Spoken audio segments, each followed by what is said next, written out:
j'espère que vous allez bien. Donc là, nous allons aller sur la suite du formulaire en allant dans le contrôleur pour pouvoir maintenant créer cette partie formulaire dans notre... si vous vous rappelez bien, ici, bon, je vais d'abord fermer le user repository. Bon, le user peut rester celui-là. Je ferme le fichier env, je ferme la migration, je ferme la navbar aussi. Et quoi d'autre? Je ferme la home page, le git ignore, très bien, le app.css, ok. Donc là, on a un peu cleané un peu tout ça. Bon, maintenant sur la partie register, c'est ici que tout va se passer. Donc ici, register, c'est ici qu'on va afficher tout notre formulaire. Donc la première chose qu'on va faire, c'est que je viens sur la partie register ici, le index.html.twig. Donc on va d'abord cleaner tout ça déjà. Ok, et là maintenant, si on va l'autre côté comme ça, on réfléchit bien, c'est vide. Ok, très bien. Autre chose maintenant. Oula, qu'est-ce qu'il fait? Ok, très bien. Et maintenant, là, ce que je vais faire ici, je vais juste enlever cette partie-là. Ok, donc si on revient bien, on réfléchit, on a bien ce qu'on veut. Donc ici, ce que je peux rajouter, par exemple, je peux juste mettre, on va dire, dans le fichier. Bon, je vais même le renommer parce que c'est index. Ici, je vais le renommer par exemple register. Donc, si je le renomme ici comme ça par register, qu'est-ce qu'il faudra faire? Je vais le renommer register. Bah, il y aura un problème si je rafraîchis ici parce qu'elle n'existe plus. Vous voyez? Donc, il faudrait changer le nom ici au niveau du register là. C'est plus index, c'est maintenant register. Et là, maintenant, si on rafraîchit, c'est OK. OK, très bien. Maintenant, ce qu'on veut faire maintenant en plus, qu'est-ce qu'on veut là présentement? On va juste mettre, je sais pas, je vais mettre un H1 comme ça, ou bien on a déjà mis, bon, je vais mettre un H1, on va voir s'il faut redesigner tout ça. Je vais dire ici espace inscription. Après, je vais mettre un HR parce que en bas va mettre le formulaire. Donc ici, je vais mettre ici le paragraphe. Là, je vais mettre notre formulaire ici. Ok, ouais, très bien. Donc, on a bien notre formulaire ici. Ah, c'est un peu trop collé. Donc, je vais devoir mettre tout ça dans une balise container. Ok, tout ça, je vais mettre ici dans un div.container comme ça. Et là, maintenant, je vais coller tout ça. Donc, en sauvegardant, il va mettre OK, très bien. Si je rafraîchis, OK, il a fait un truc quand même assez sympa. Bon, maintenant ici, on a notre espace inscription et là, on a notre formulaire qui sera ici. Donc, jusque-là, on est bon. Maintenant, qu'est-ce qu'on peut voir? C'est au niveau de notre contrôleur. De notre contrôleur, qu'est-ce qu'on va faire? On va pouvoir maintenant gérer la partie qui va intéresser notre inscription. Bon, deux choses. Pour pouvoir faire une inscription, ça veut dire qu'on va créer un nouvel utilisateur. Et pour créer un nouvel utilisateur, il y a ce qu'on appelle la variable. On va mettre ça dans une variable. Pour créer un nouvel utilisateur, d'abord, simplement, c'est avec new user comme ça. Vous voyez? Et si on fait new user, si j'appuie comme ça sur entrée, il va me rajouter l'entity user qu'on a créé ici. Vous vous rappelez, l'entity user, on l'a créé ici, voilà. Donc, il a rajouté, n'oubliez pas new user, il a rajouté ici use app entity user comme ça. Et là, maintenant, on met nos deux points. Donc, on a créé, ça c'est pour créer un nouvel utilisateur. Mais ce nouvel utilisateur, on va le mettre dans une variable que je vais appeler ici $user. Et c'est comme ça qu'on va mettre le contenu. Donc, notre variable user va recevoir le nouvel utilisateur. OK. Ensuite, une fois qu'on a on va dire l'utilisateur, donc on a instancié la classe du nouvel utilisateur qu'on a mis dans une variable qu'on appelle user, il faudra maintenant créer ce qu'on appelle un formulaire. Et pour créer un formulaire, en fait, bon, je vais d'abord, pour créer un formulaire, il y a un objet ici de la classe, un peu, la classe abstract contrôleur, tout ça. Mais en fait, si je fais juste un this comme ça, et que je fais un create form, ok? Create form, c'est comme ça qu'on crée le formulaire ici. Ok, je vais un create form. Et dans le formulaire, qu'est-ce qu'il prend? Il prend en paramètre, vous voyez, il met en rouge parce qu'il doit prendre quelque chose en paramètre. Mais qu'est-ce qu'il prend en paramètre? Il prend le form qu'on a créé ici, le register type. Donc ici, je prends le register type comme ça. Vous voyez, il appuie sur entrée. Il a rajouté ici app form register type. Et donc ici, on met 2.2.class. C'est une classe. Et ensuite, maintenant, donc, on crée un formulaire. Ici, on va créer un formulaire. Mais le formulaire doit être associé à une entité. Donc, c'est ce qui est associé à $user qu'on a vu au départ. Donc, ici, qu'est-ce qui va se passer? En fait, il va faire le lien entre les champs de ce formulaire-là vous voyez, si vous vous rappelez, quand on a créé le register type ici, en fait, qu'est-ce qu'il va faire? Il va faire le lien entre les champs de ce formulaire-là et l'entité user qui est là. Parce que si vous vous rappelez en base de données, ce sont les champs qui sont ici dans cette entité qui sont en base de données. Donc ici, si vous vous rappelez, les champs qui sont en base de données là viennent de ce qui a été créé ici. Et donc ce qu'on veut, c'est que comment faire maintenant pour pouvoir, quand on va s'inscrire, comment mettre les différents champs du formulaire dans les données qui correspondent au mapping de l'entité, bah c'est ici qu'on fait ça. C'est ici, on va lui dire attention, les champs qui sont dans cette entité classe là, class type, on va les mettre dans le user on a créé ici. Donc c'est comme ça que ça va se passer. Ok, ensuite maintenant, quand maintenant on va, tout ça c'est bien, mais on va le mettre dans une variable qu'on va appeler form. Ok, et donc une fois qu'on a fait, on a mis ça dans une variable form, maintenant le form en fait, il faut manipuler le formulaire parce que les données vont passer en mode post, on va renseigner des données, il faudrait soumettre le formulaire, que ça aille en base, donc il faut manipuler les données du formulaire. Et pour manipuler les données du formulaire, c'est grâce à, on va se former ici avec le handle request. Le handle request va nous permettre de pouvoir manipuler les données du formulaire. Mais maintenant, le handle request, il prend quelque chose en paramètre. Qu'est-ce qu'il prend en paramètre? En fait, ici, il va prendre de façon simple en paramètre l'objet request. C'est-à-dire les requests qui vont faire post, get, ainsi de suite. Si vous vous rappelez, quand on avait fait app.request, on avait pris le path info, mais aussi on peut prendre le base URL. Il y avait pas mal de choses dans la méthode get. Tout ça, c'est la manipulation on va dire, si je vais revenir même simplement pour vous montrer un peu, pour que vous n'oubliez pas. Ici, je viens juste faire ça. Là, juste après, comme ça, je fais ça. app.request. Oh, pardon, je mets ça dans un dump. OK. Et donc là, si je vais rafraîchir maintenant à notre éditeur ici, vous voyez, qu'est-ce qu'il me dit là? Ouais, OK, ouais. Bon, je vais d'abord commenter ça parce que je n'ai encore rien mis dedans. Donc ici, on va faire simplement, on va commenter ça. Et donc là, si je reviens, non pas ça, pas ici, là, on réfléchit. Très bien. Vous voyez ici, il y avait tout ça qui était là. Donc, il y avait un objet request qu'on manipulait. En fait, l'objet request qui annonce le path info, le request URI, le base URL, la méthode get. Vous voyez, méthode get, on peut faire ces méthodes post, on peut faire pas mal de choses. Et tout ça, en fait, c'était dans un objet qu'on appelait HTTP request, en fait. Et donc, c'est cet élément-là qui nous permet de manipuler les requêtes. Donc, quand on manipule on manipule les requêtes de cette donnée-là dans cette classe request. Donc, comment on fait cela? En fait, ici, en Symfony, on rajoute ce qu'on appelle l'injection de dépendance. Parce que on va dire, notre action, ici, ce qu'on appelle la fonction, là, c'est une action. Notre action, elle aura besoin, elle va dépendre, en fait, de l'objet request de Symfony. Donc, celui qui a toutes ces données-là. Et donc, comment on fait pour injecter ça dedans, cette dépendance-là dont on a besoin? C'est avec le request comme ça. Vous voyez, request là, et ici c'est celui-là, vous vous rappelez, component HTTP Foundation. Et quand on appuie sur Entrée, vous voyez, c'est le même qui est là. HTTP Foundation Request.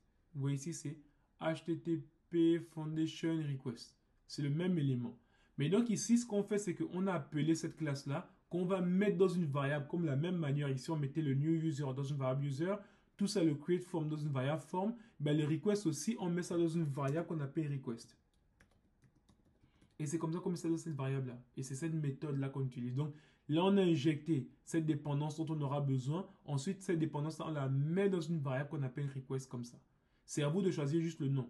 Et donc ici, quand je décommande ça, en fait, on dit que lorsqu'on manipule le formulaire, on aura besoin de l'objet request là pour manipuler le formulaire.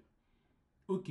Donc ici, ça c'est la première chose maintenant qu'on peut retenir. Une fois que ça c'est bon et qu'on vient rafraîchir ici dans notre page, bon, je vais déjà enlever un peu tout ça, c'est-à-dire dans le base.html.tweet, je vais commenter ça. Et lorsque je rafraîchis, vous voyez, on a bien notre page. Et là, jusque-là, c'est bon. Le problème, c'est qu'il n'y a pas de formulaire jusqu'à présent. D'abord, il y a Hello Register là que j'ai envie de retirer. C'est un peu embêtant, on va dire. C'est celui-là. Je vais appeler ça plutôt espace inscription. OK. Donc ici, là, très bien, on a espace inscription. Ok, maintenant ici, ce qui nous intéresse maintenant, c'est le formulaire. Donc, au niveau du formulaire, qu'est-ce qu'on veut? Ça veut dire ici, là, on vient de notre contrôleur. Donc là, on a bien fait le request, là. On manipule les données de notre formulaire. Mais maintenant, qu'est-ce qu'on veut? On veut d'abord soumettre le formulaire. Comment on fait pour soumettre un formulaire? Quand le formulaire sera créé, il faudra le soumettre. Et pour soumettre un formulaire, en fait, on va vérifier deux conditions. La première condition, c'est si le formulaire est d'abord la première chose avant de, comment dire, avant de soumettre un formulaire, il faut valider qu'on a cliqué sur le bouton Submit ou bien le bouton Valider. Donc, on va vérifier si si le formulaire est soumis. Donc, on appelle ça is submitted comme ça. Et la deuxième condition, c'est de vérifier si le formulaire est valide. On va voir pourquoi quand on parle de valide. Ok, si le formulaire est soumis et que le formulaire est valide, ok, voilà qu'on fait. Qu'est-ce qu'on va faire maintenant? C'est là où on va récupérer les différentes données de notre formulaire. Ok? Et donc ici, pour récupérer ces différentes données, d'abord pour faire simple d'abord, on va faire quoi? Ce formulaire, on va essayer de pouvoir l'afficher. Comment on va faire pour pouvoir afficher ce formulaire-là? Ici, on met une variable qu'on appelle form. C'est comme ça qu'on va... Je vais mettre ici form register pour que vous puissiez bien voir. Form register pour ne pas prêter à confusion. Vous allez voir de quoi je parle quand on va aller sur Twig. Ici, qu'est-ce qu'il fait? On récupère le form là qu'on a créé. Et ensuite, on crée sa vue. C'est-à-dire, c'est un create view comme ça. On crée la vue de notre formulaire. Et là, maintenant, si on va ici et qu'on rafraîchit, bah, rien ne se passe. Pourquoi? Parce que ce formulaire, en fait, en Twig avec les crochets, ça veut dire que les données qui sont ici, qu'on va pouvoir manipuler, c'est pour les envoyer dans une vue. C'est-à-dire que ici, par exemple, il y a des données qu'on manipule ici, mais comment on va faire pour afficher ces données qui sont ici dans la vue là? Et ce qu'on appelle faire passer. Donc ici, on récupère juste le formulaire qui est là, qu'on a créé. Et donc maintenant, ce qu'on a créé là, on veut pouvoir l'envoyer à la vue ici. Mais on l'envoie au travers de cette manière de faire. Et ce form register là, c'est celui-là qu'on va afficher ici. Là, il y a notre formulaire qui est ici. Donc, je vais enlever tout ça. Et comment on fait pour afficher? En fait, en Twig, il y a là-bas un mot-clé qu'on appelle form. Ça veut dire on crée un formulaire qui prend en paramètre on va dire celui-là. Le form register. Il prend en paramètre la vue. Et donc, si on vient rafraîchir, ouais, ok, je pense qu'ils ont maintenant mis à jour par rapport à Symfony 7. Donc, je pense qu'on n'a plus besoin de mettre le create view là. Donc, ici, normalement, si on revient là, normalement, c'est juste ça maintenant.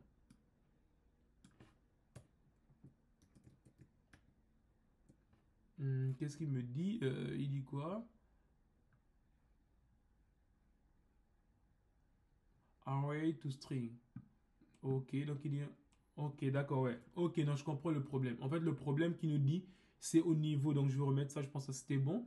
Le problème qui nous dit, c'est au niveau du formulaire. En fait, ce qu'il est en train de nous dire, c'est que il y a un problème. Il y a un endroit où on est censé retourner que des strings, mais là, il retourne un tableau. Donc là, il y a un problème de conversion. Il ne peut pas convertir un tableau en chaîne de caractères. Et si vous vous rappelez, le tableau vient à partir de quoi? À partir du fait que lorsque nous register type, on avait un rôle. Et le rôle, si vous venez voir dans le user, le rôle, c'est de type tableau. Tandis qu'il veut afficher ça en termes de... il veut afficher ça comme une chaîne de caractères, comme tous les autres. Ça, c'est chaîne de caractères, pareil. Mais ça, c'est un tableau, donc il y a un problème. Donc ça, on va le commenter. Et si on commente et qu'on va rafraîchir maintenant, ok, vous voyez très bien, le formulaire a bien été créé. Donc voici notre formulaire qui a été créé. Il n'est pas beau encore pour le moment, je vous l'accorde, mais on aura le temps de faire évoluer les choses. Donc ici maintenant, on a créé notre premier formulaire. Et là, il est très bien, il est pas mal. Bon, c'est le début encore. Donc ça, je peux directement le retirer comme ça. Ok, très bien. Donc là, on a créé notre formulaire. Et qu'est-ce qu'on peut dire d'autre? Donc ici, si vous vous rappelez, on a bien parlé au niveau de notre contrôleur. On a affiché le formulaire. Donc c'est bien là le formulaire affiché. Mais le problème, c'est que, qu'est-ce qu'on veut? C'est qu'une fois que le formulaire est affiché, on va mettre des données. Et une fois qu'on va mettre ces données, qu'on va soumettre le formulaire, bah, ces données, on va vérifier si les données sont d'abord conformes et ensuite on va les insérer en base de données. Donc ce traitement-là pour vérifier si toutes les données sont conformes, si tout se passe bien, c'est ici qu'on traite. Donc ici, comment on fait pour traiter ça? Donc ici, maintenant, on va faire quelque chose de très simple. On va faire ici user comme ça. dans le, on va dire, le user, la variable user qu'on avait. Bon, je vais recréer une nouvelle variable user que je vais maintenant mettre quoi? Je vais mettre ici les données du formulaire. Je mets ici par exemple form là, et là je vais mettre ici get data. Ok, on va voir de quoi il s'agit ici. Je vais juste faire un DD comme ça, un dump die de $user. Ok, mais si vous remarquez, il y a un problème, c'est parce que au niveau du formulaire, qu'est-ce qu'il manque? Il manque une partie qu'on appelle le bouton pour soumettre le formulaire. Donc ici, pour soumettre le formulaire, on va venir juste dans notre voilà, on va venir juste dans notre register type, on va rajouter un bouton. Ici là, on va faire juste un add comme ça. Ok, et là maintenant ici, on va mettre juste un submit comme ça. Et donc, une fois qu'on a pu mettre le submit, qu'est-ce qu'on peut rajouter d'autre? Bon, on va faire d'abord des trucs simples. On va d'abord faire très simple. En fait, comme c'est un submit, il faut lui dire attention parce que si je laisse comme ça, regardez ce qui va se passer.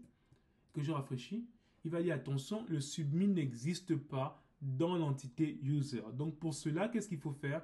Bah, il faut maintenant lui dire attention, ce submit là, c'est juste le bouton valider. Donc ici, pour dire que c'est un bouton validé, on met ce qu'on appelle un submit type comme ça. Submit type. Ok. Pour dire là, c'est le bouton juste valider en fait. Ok. Et donc une fois que ça c'est fait et que je repars ici, que je rafraîchis, là maintenant c'est bon. Il voit bien bouton submit. Et si je clique, regardez, le formulaire est déjà, il est déjà fonctionnel parce que les champs sont obligatoires. Donc il dit veuillez remplir ce champ. Donc ça c'est déjà pas mal. On a pu faire déjà un mini formulaire. Et donc qu'est-ce qu'il faut maintenant rajouter par-dessus? Bah, c'est ce qu'on va maintenant voir là maintenant. Donc ici, on termine d'abord sur notre contrôleur. Et une fois qu'on fait le get data, qu'est-ce qu'on veut maintenant? On veut voir si les données passent bien. Ok. Donc ici, on veut afficher le dump die de nos données. Si je mets ça ici, je mets, on va dire là comme ça, je mets ici le password là, ici. AZERTY comme ça. First name. Et marre. Après, je vais mettre ici test comme ça, last name. Et là, si je soumets, regardez ce qui se passe. Ok, vous voyez, il a bien pris l'email, il a bien pris le mot de passe, il a bien pris le first name et il a pris le last name. Donc, vous voyez que notre formulaire, il a bien marché. C'est qu'on a bien récupéré avec form data, on récupère bien les données de notre formulaire qu'on a mis dans la variable user. Et quand on affiche, vous voyez, ça a bien toutes ces données. Donc, l'email correspond bien, le password aussi, le first name, last name. Très bien. Donc, jusque-là, ici, on est bon. Donc, il n'y a pas grand-chose à rajouter. Maintenant, ici, ce qu'on peut faire maintenant, c'est... La chose qu'on veut, c'est de pouvoir hacher le mot de passe. Parce que ici, vous voyez, le mot de passe qu'on a tapé, il est en clair. Donc, ici, il faudrait hacher le mot de passe. Et pour hacher le mot de passe, qu'est-ce qu'on va faire? On va venir ici, maintenant, au niveau... Bon, je vais déjà commenter tout ça. Et ici, il y a maintenant ce qu'on appelle le User Hasher Interface. En fait, ici, c'est une autre injection de dépendance qu'on va devoir rajouter ici. C'est ce qui va nous permettre de pouvoir hacher le mot de passe. Donc ici, c'est le User Password Hasher Interface, là, c'est celui-là. Et donc, en fait, comme je vous le disais, on met ça dans une variable. Et la variable, c'est nous qui décidons de l'appeler comme on veut. Moi, je vais appeler cette variable encode. Parce que depuis des années, j'ai toujours utilisé encode. Donc, je garde ce truc encode là. Et donc, ici, c'est lui qui va nous permettre, en fait, de pouvoir chiffrer notre mot de passe. Et donc, ici, ce qu'on va faire, c'est que, si vous vous remarquez, je vais faire un truc très simple. On a mis les données dedans. Et que, si vous vous rappelez, on avait mis le... Bon, je vais d'abord faire un truc simple. Je mets d'abord un dump comme ça. Un dump $user. Ensuite, je vais mettre un dump die. De quoi je vais mettre par exemple, je sais pas, je vais dire ici user. Comme ça. Après, je vais mettre ici un get email. Ok. Get email comme ça. Donc là, si je fais ça et que je rafraîchis, non, je vais d'abord refaire le formulaire. Ok. Non. Comme ça, et puis voilà, voilà. Non. Bon, je vais mettre n'importe quoi. C'est aussi n'importe quoi. Ok. Donc là, si je soumets, vous voyez, il y a deux choses. En fait, ici, il a bien mis les infos que je voulais. Donc là, c'est tout ça, mot de passe. Mais regardez ici, il a bien récupéré on va dire, l'email. Donc, vous vous rappelez les getters et les setters. En fait, il y avait le get email, le set email. Et la même chose, si je fais ici, get password et set password. Donc, si je rafraîchis, Oh, ok, il a besoin maintenant que je refasse ça ici. Donc là, maintenant, je mets ici là. Voilà. Ok. Et là, on soumet. Vous voyez ici, maintenant, il a bien pris là. Et là, il a fait bien un get password. C'est bien le même password qui est là, qui est ici. Donc ici, grâce au, on va dire, on a fait un get password. Maintenant, ce qu'on veut, c'est quoi? C'est qu'on veut pouvoir chiffrer ce mot de passe là. Donc ici, la première chose, on a utilisé get password. Donc on peut récupérer le mot de passe qui a été tapé ici. Donc vous voyez, on a pu récupérer ce mot de passe là. Et ensuite, ce qu'on veut maintenant, c'est on récupère le mot de passe. Ensuite, on le chiffre. Donc ici, comment faire pour faire ça? Puisque déjà, vous voyez là, on a pu... je vais encore commenter ça d'abord. D'abord, le user, je peux laisser encore comme ça. Là, c'est aussi commenté. Je vais commenter aussi ça. Donc là, maintenant, qu'est-ce qu'on veut faire? On récupère non seulement le user. Bon, je vais aussi commenter le dump user comme ça. Ou bien, bon, je vais laisser d'abord. Comme ça, on va voir. Ok, ensuite, maintenant, ce qu'on peut faire, c'est pouvoir maintenant notre password. Vous vous rappelez, le mot de passe, on a fait un get password, on avait récupéré le mot de passe. Maintenant, nous, on veut le mot de passe chiffré. Comment on fait ça? En fait, on va utiliser ce qu'on appelle le encode, qu'on utilisait le encode là. En fait, grâce au encode, on peut chiffrer ou bien on peut hasher le mot de passe avec le hash password.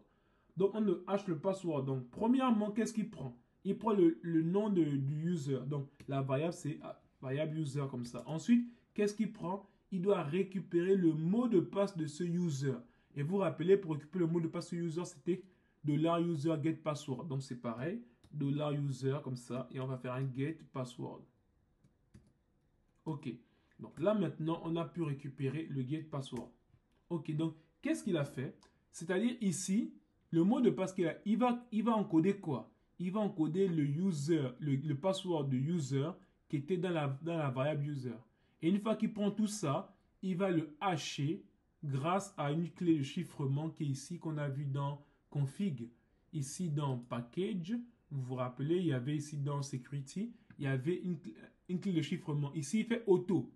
On peut avoir bien bcrypt, comme ça, bcrypt, ou bien argon 2, tout ça là, on peut aussi avoir ça aussi, argon 2. Ce sont des clés de chiffrement. Mais là, par défaut, comme Symfony évolue, on a mis auto parce qu'il va nous permettre de pouvoir prendre automatiquement la meilleure clé de chiffrement disponible sur le marché que Symfony utilise. Donc voilà pourquoi on met auto, pour laisser automatique. Ok.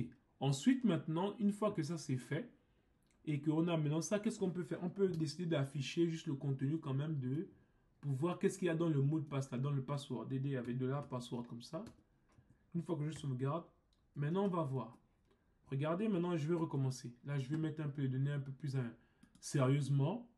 Donc ici, là, je vais mettre un mot de passe que je vais appeler ici Azerty comme ça. Ok, le name ici, je vais mettre ici Emma.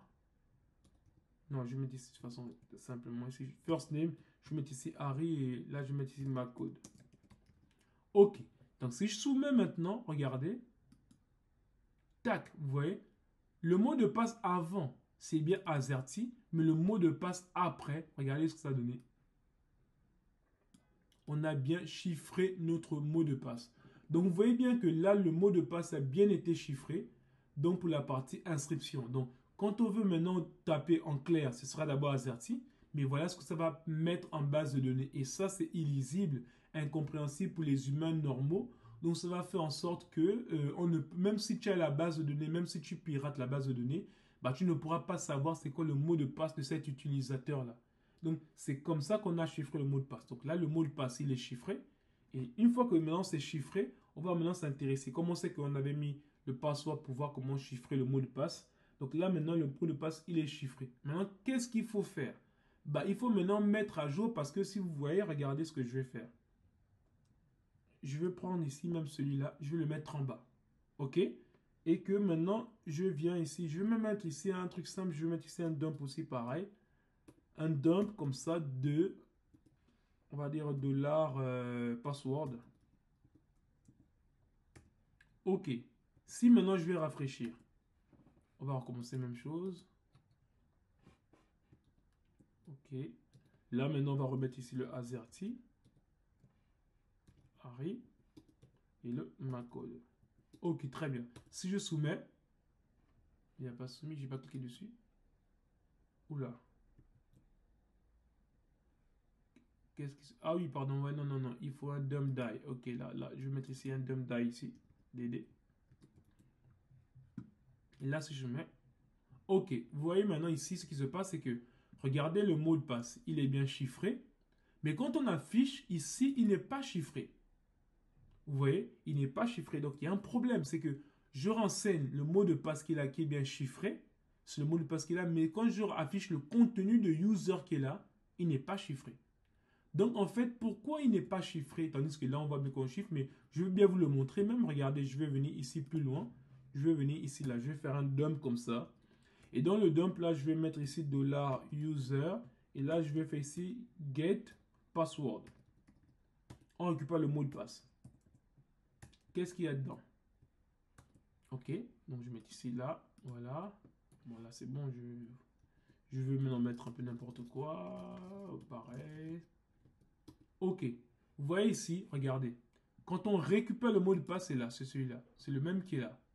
Mais par contre, et pourtant, on a quelque chose de chiffré. En fait, le problème, c'est lequel? C'est que ici, on a pris un mot de passe, on a chiffré, mais ce qu'on a chiffré, il faudra le remettre dans le user. Et donc, pour le remettre dans le user, comment on fait?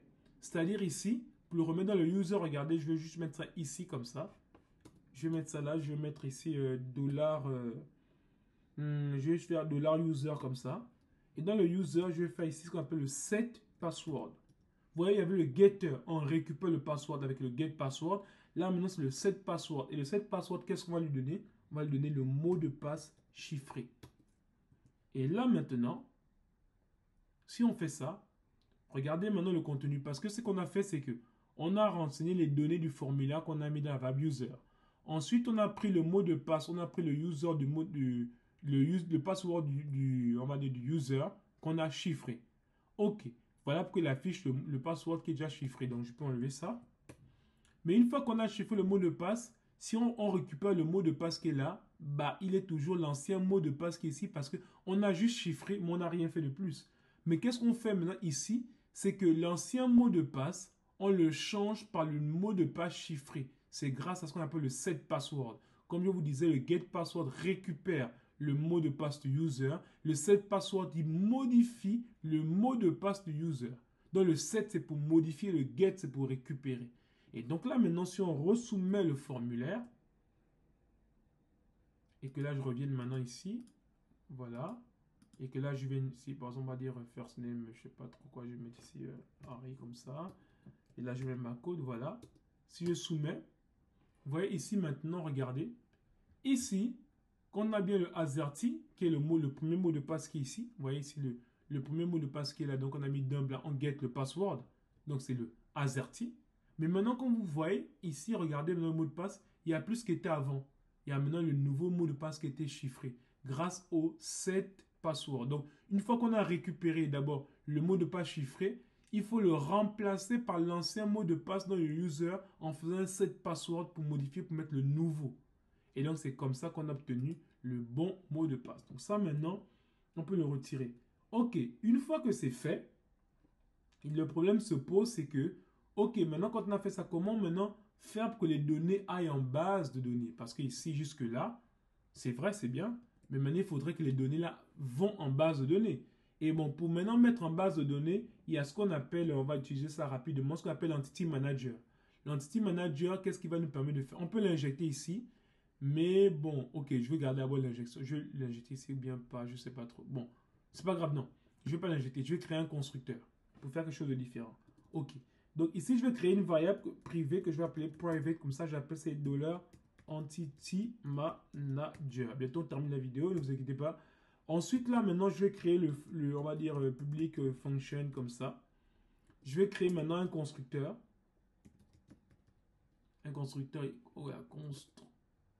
construct, voilà. Et dans le constructeur, maintenant, qu'est-ce qu'on va faire? On va mettre ici l'Entity Manager Interface. Entity Manager Interface. OK. Et ça, pareil, l'Entity Manager, c'est ce qui va nous permettre de pouvoir insérer les données. Comme je vous disais, le repository permet de récupérer les données. Entity Manager permet de les insérer. Donc, grâce à Entity Manager, comme ça, je vais appeler cette variable. Je vais mettre ça dans la variable, par exemple, je peux appeler comme je veux. Il me propose Entity Manager Interface, ouais, par défaut, mais je vais prendre juste Entity Manager comme ça, pour garder le même nom. Et ici, pour vous montrer un peu la différence entre les deux, bon, je garde d'abord interface.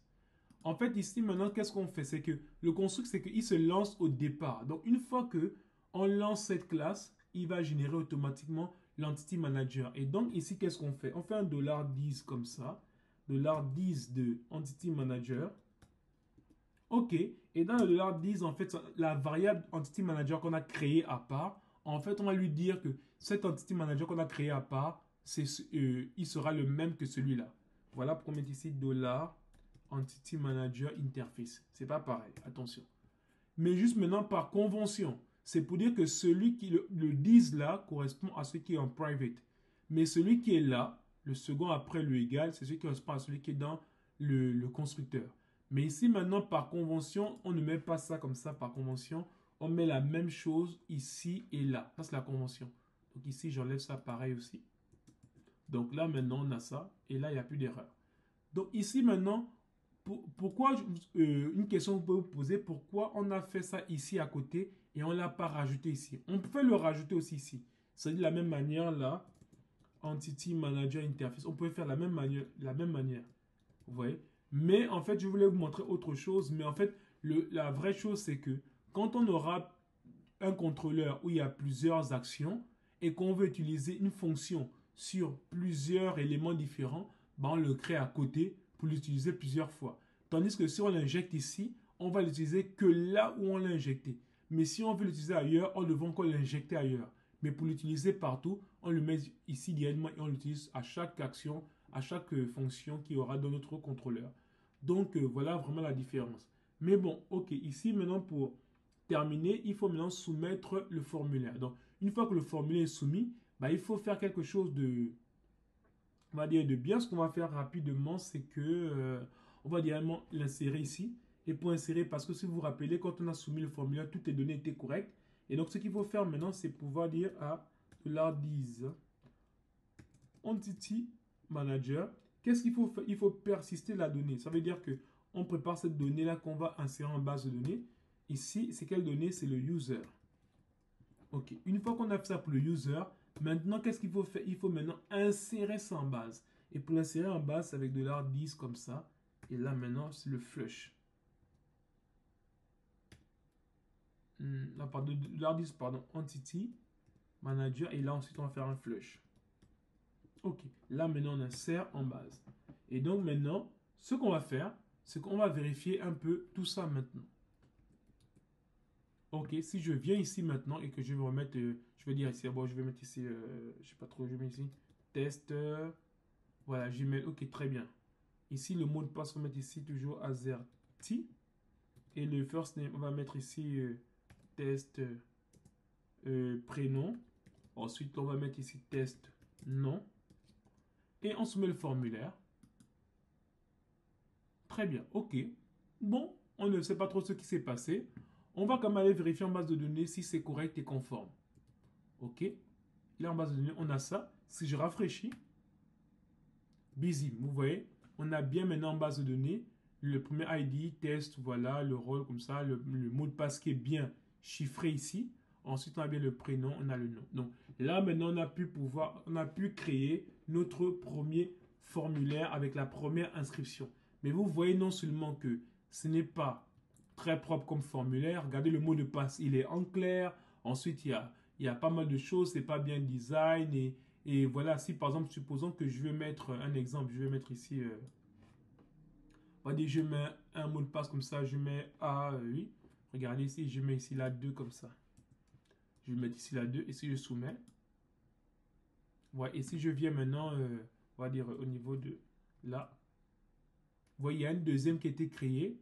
Tandis que comment dire ça, le mot de passe, on a mis juste un seul truc. Ok, on a mis un seul truc. Et qu'est-ce que je veux dire d'autre, par exemple?